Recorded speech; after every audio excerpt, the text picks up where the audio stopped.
सभी मसीही भाई बहनों को यीशु के नाम में शालोम, प्रेज द लॉर्ड, जय मसीह की।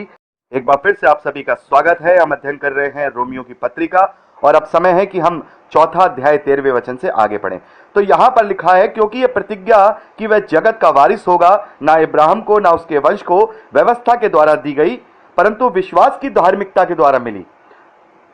तो यहां पर पौलुस कह रहे हैं कि जो ये प्रतिज्ञा है जो इब्राहिम और उसके वंश को मिली है, जो कि हम उत्पत्ति की पुस्तक उसके 17वें अध्याय 4 वचन से लेकर 14वें वचन तक पढ़ सकते हैं कि परमेश्वर ने इब्राहिम और उसके वंश के साथ प्रतिज्ञा बांधी, जो युग युग की प्रतिज्ञा है, और उसके चिन्ह को खतना वहां ठहराया गया। तो यहां पर जो उसको ये प्रतिज्ञा मिली है, ये जो वाचा परमेश्वर ने इब्राहिम के साथ बांधी है, वो उसके कार्यों के द्वारा या किसी व्यवस्था के द्वारा नहीं बांधी गई है। व्यवस्था से अलग हटके विश्वास की धार्मिकता के द्वारा यह प्रतिज्ञा उसके साथ बांधी गई। तो इसका मतलब केवल जो व्यवस्था वाले हैं वो ही अनुग्रह के योग्य नहीं है, बल्कि वो सभी मानव जाति जो विश्वास करती है वो उस अनुग्रह के अधिकारी हैं, जो परमेश्वर ने सेंत मेत में प्रभु यीशु मसीह के रूप में हमें दिया है। यानी कि केवल अब यहूदी ही अनुग्रह नहीं पाएंगे, बल्कि समस्त मानव जाति जो विश्वास करेगी वो उस अनुग्रह को प्राप्त करेगी। क्योंकि इब्राहिम का जो उदाहरण यहाँ पौलुस दे रहे हैं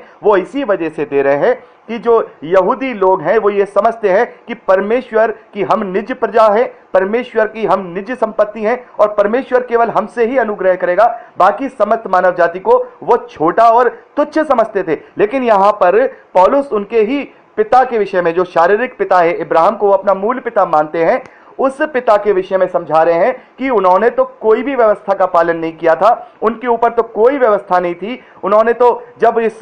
प्रतिज्ञा को परमेश्वर ने उनके साथ दिया है, उनकी जो विश्वास है उसे जब धर्मी ठहराया है, धार्मिकता ठहराया है, तब भी उन्होंने खतना नहीं कराया था, वो खतना रहित थे। तो खतना का या किसी कार्य का या व्यवस्था के कामों का परमेश्वर के अनुग्रह से कोई लेना देना नहीं है। वो यहां पर उन्हें समझा रहे हैं कि पृथ्वी के समस्त मानव जाति यदि वो विश्वास करते हैं तो फिर वो अनुग्रह के अधिकारी होते हैं। ये बात यहां वो लिख रहे हैं। और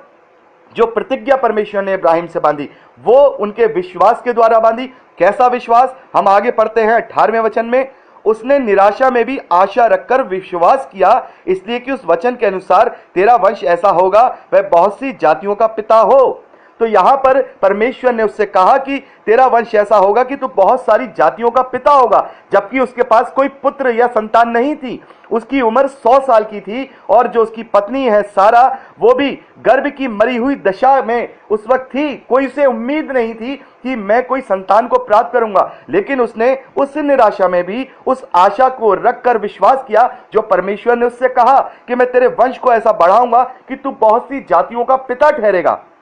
तो यही जो विश्वास है जो कि हम 19वें वचन से लेकर के 24वें वचन तक पढ़ते हैं। इब्राहिम कहते हैं पौलुस कहते हैं 100 वर्ष का जो इब्राहिम है अपने मरे हुए शरीर और सारा की गर्भ की मरी हुई सी दशा जानकर भी विश्वास में निर्बल ना हुआ और ना अविश्वासी होकर परमेश्वर की प्रतिज्ञा पर संदेह किया, पर विश्वास में दृढ़ होकर परमेश्वर की महिमा की और निश्चय जाना कि जिस बात में परमेश्वर ने इब्राहिम के साथ प्रतिज्ञा की है वह उसे पूरी करने में भी सामर्थ है। तो उस निराशा में, उस हालातों में, उस स्थिति में भी जब वो ये जानता है कि मैं 100 साल का हूं, मेरी पत्नी की जो स्थिति है वो भी बूढ़ी हो चुकी है, अब हमें कोई संतान होने की कोई उम्मीद नहीं है, फिर भी परमेश्वर की उस वाचा पे उसने विश्वास किया। उस निराशा में भी उसने अपनी आशा को नहीं खोया। वो विश्वास करता रहा कि जब परमेश्वर ने कहा है तो वो मेरे साथ अवश्य वैसा ही करेंगे। और इसी विश्वास को परमेश्वर ने उसकी धार्मिकता गिना। तो यानी कि जो कोई भी विश्वास करेगा तो परमेश्वर का जो अनुग्रह है इसी रीति से उस पर लागू होगा, चाहे वो यहूदी हो, चाहे वो यूनानी हो, चाहे वो कोई सी भी जाति का हो। जाति जाति के लोग इस व्यवस्था से, जो अनुग्रह की व्यवस्था है, जो विश्वास की व्यवस्था है, उससे उद्धार पाएंगे और प्रभु यीशु मसीह के द्वारा उनकी धार्मिकता प्रभु यीशु मसीह में होकर परमेश्वर की धार्मिकता गिनी जाएगी। यहां पर 24वें वचन में पौलुस कहते हैं, वरन हमारे लिए भी जिनके लिए विश्वास धार्मिकता गिना जाएगा, अर्थात हमारे लिए जो उस पर विश्वास करते हैं जिसने हमारे प्रभु यीशु मसीह को मरे हुए में से जिलाया, वह हमारे अपराधों के लिए पकड़वाया गया और हमारे धर्मी ठहरने के लिए जिलाया भी गया है। तो यहां पे पौलुस कहते हैं कि उसी रीति से जिस रीति से इब्राहिम के विश्वास के द्वारा परमेश्वर ने उसे धर्मी बताया और उसके साथ वाचा बांधी, प्रतिज्ञा की, वैसे ही हम भी प्रभु यीशु मसीह के द्वारा जो वो हमारे पापों के कारण मरा और वो तीसरे दिन जिलाया भी गया, इस विश्वास के द्वारा कि हम जब उसके इकलौते पुत्र पर विश्वास करेंगे तो हम नाश नहीं होंगे परंतु अनंत जीवन को पाएंगे। ये बात मुझे और आपको जो पौलुस है वो समझाना चाहते हैं। भले ही ये रोम की जो कलीसिया है उसको ये पत्र लिखा गया है, लेकिन ये समस्त जो मसीही विश्वासी हैं, समस्त जो मानव जाति है, उसके लिए बहुत ही बहुत ही शुभ संदेश है, जिससे वो सुनकर उस पर विश्वास करके अपने जीवन में उद्धार को पा सकते हैं, प्रभु यीशु मसीह के उस अनुग्रह को पा सकते हैं जो वो सेंत मेत में फ्री ऑफ कॉस्ट दे करके हमें उद्धार देना चाहता है, जिसका कीमत उसने अपने लहू के द्वारा चुकाई है। तो यहां पर जैसे इब्राहिम के साथ परमेश्वर ने वाचा बांधी, जैसे मूसा के साथ परमेश्वर ने वाचा बांधी, हम देखते हैं इब्राहिम के साथ प्रतिज्ञा की वाचा बांधी, उसके चिन्ह को वहां खतने को ठहराया, लेकिन वो इब्राहिम और उसके वंश के लिए थी।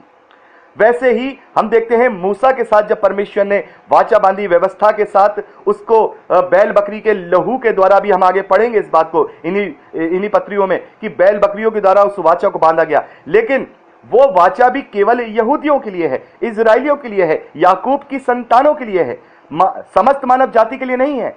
तो यहां जो ऐसी वाचा है, जो अनुग्रह की वाचा है, जो नई वाचा है, जो प्रभु यीशु मसीह के लहू में होकर के बांधी गई है, वो वाचा समस्त मानव जाति के लिए बांधी गई है। अब यहां जो कोई भी विश्वास करेगा, चाहे वो किसी भी धर्म का, किसी भी जाति का, किसी भी देश का, किसी भी कुल का, भाषा का हो, यदि वो प्रभु यीशु मसीह पर विश्वास करेगा तो अब वो नई वाचा की प्रतिज्ञा के अधीन हो जाएगा, जो प्रभु यीशु मसीह ने अपने लहू के द्वारा समस्त मानव जाति के उद्धार के लिए बांधी है।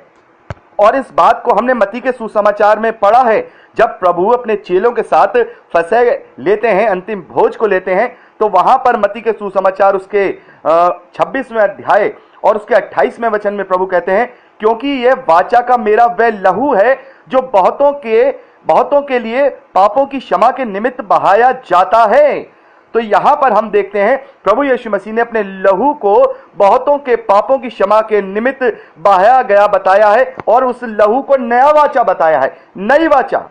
यह वाचा मेरा वह लहू है जो बहुतों के लिए पापों की क्षमा के निमित्त बहाया जाता है। तो प्रभु यीशु मसीह ने अपने लहू के द्वारा समस्त मानव जाति के साथ वो प्रतिज्ञा, वो वाचा बांधी है कि जो कोई भी उसके ऊपर विश्वास करेगा, ये मानेगा कि प्रभु यीशु मसीह मेरे पापों के लिए मरा, वो गाड़ा गया और तीसरे दिन अद्भुत रीति से वो जी भी उठा और वो परमेश्वर का इकलौता पुत्र है, तो वो अनंत जीवन को पाएगा, वो उद्धार को पाएगा, वो उस सेंत मेत के अनुग्रह के द्वारा परमेश्वर के साथ सहभागिता को पाएगा, उस धार्मिकता को पाएगा जो धार्मिकता प्रभु यीशु मसीह में होकर मेरे और आपके लिए परमेश्वर से मेल करती है। दूसरा कुरिन्थियन उसका 21वां अध्याय और उसके दूसरा कुरिन्थियन उसका 5वां अध्याय उसके 21वें वचन में पौलुस से यह कहा है कि जो पाप से अज्ञात था उसी को परमेश्वर ने मेरे और आपके लिए पाप ठहरा दिया कि हम ताकि उसमें होकर हम परमेश्वर की धार्मिकता बन जाएं। तो यहां पर हम देखते हैं कि प्रभु यीशु मसीह ने ये नई वाचा बांधी है, जो कि विश्वास की रीति पर ही कार्य करती है। जैसे विश्वास की रीति से इब्राहिम ने उस प्रतिज्ञा को पाया जो परमेश्वर ने उसके और उसके वंश के साथ बांधी, उस विश्वास के द्वारा उसने उस चीज को पाया, वैसे ही उसी रीति से, उसी अनुग्रह की रीति से आज मैं और आप उस विश्वास के द्वारा उस अनंत जीवन को प्राप्त करेंगे, उस अनुग्रह को प्राप्त करेंगे। तो यहां पौलुस कहते हैं ये सभी के लिए है, ये केवल यहूदियों के लिए नहीं है कि केवल यहूदियों पर अनुग्रह हो, बल्कि विश्वास के अनुग्रह की रीति से ये धार्मिकता प्रत्येक मानव जाति, प्रत्येक मनुष्य पर लागू होती है कि जो कोई विश्वास करता है वो नाश नहीं होता, परंतु उसमें परमेश्वर धार्मिकता गिनते हैं।